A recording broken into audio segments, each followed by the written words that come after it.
Turn back now, or learn the stuff they don't want you to know.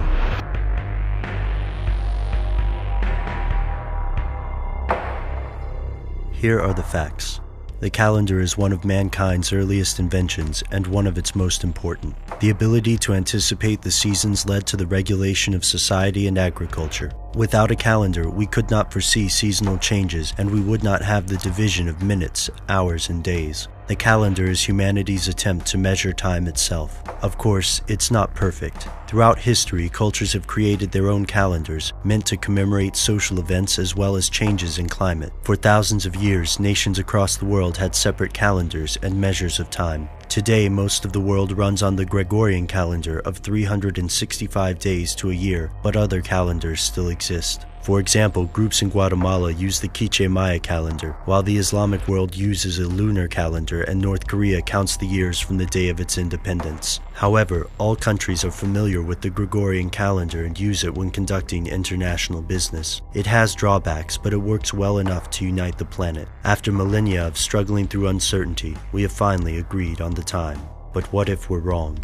Here's where it gets crazy. Some researchers think the calendar as we know it is off by as much as 3 centuries, that somewhere along the line we became victims of phantom time. To these investigators, the years between about 600 to 900 AD never actually happened. Researchers like Aribert Illig and Hans Ulrich Niemitz think this modern age may actually be in the 1700s rather than the 21st century. According to these researchers, the evidence is overwhelming. Let's take a closer look. Even considering we might be 300 years in the past, 600 AD was a long time ago. As a result, physical evidence is hard to come by. To the advocates of phantom time, this evidence is incongruous, unconvincing, and most likely from a different era. They claim the buildings from 600 to 900 AD don't match their contemporaries. Consider the Chapel of Aachen, a building that was allegedly built in 800 AD, but uses an arch that isn't seen on any building until 200 years later, in the 11th century. They believe it is unlikely that someone would build this type of arch independently, and even more unlikely that it would not be seen and mimicked earlier.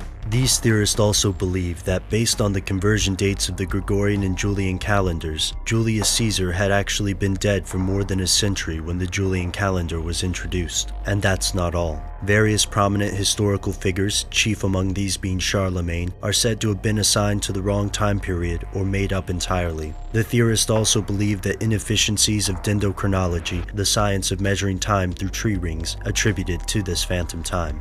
To these theorists, the big question isn't if this happened, it's why.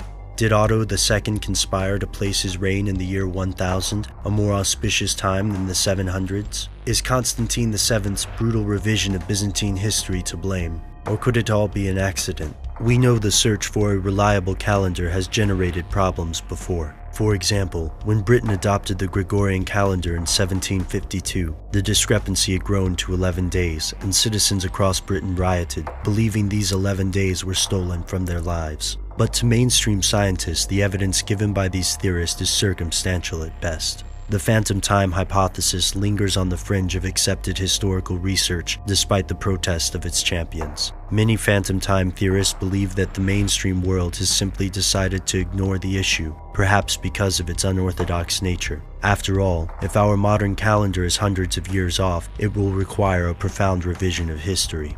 Most of the world does not believe there's enough evidence to support the phantom time hypothesis. But what if these theorists are right? Have we been fooled? Have we accidentally made up centuries' worth of fiction and confused it with fact? Mainstream science refuses to accept the hypothesis, and most scientists dismiss it entirely. Why? Is it a load of paranoid claptrap? Or is there something they don't want you to know?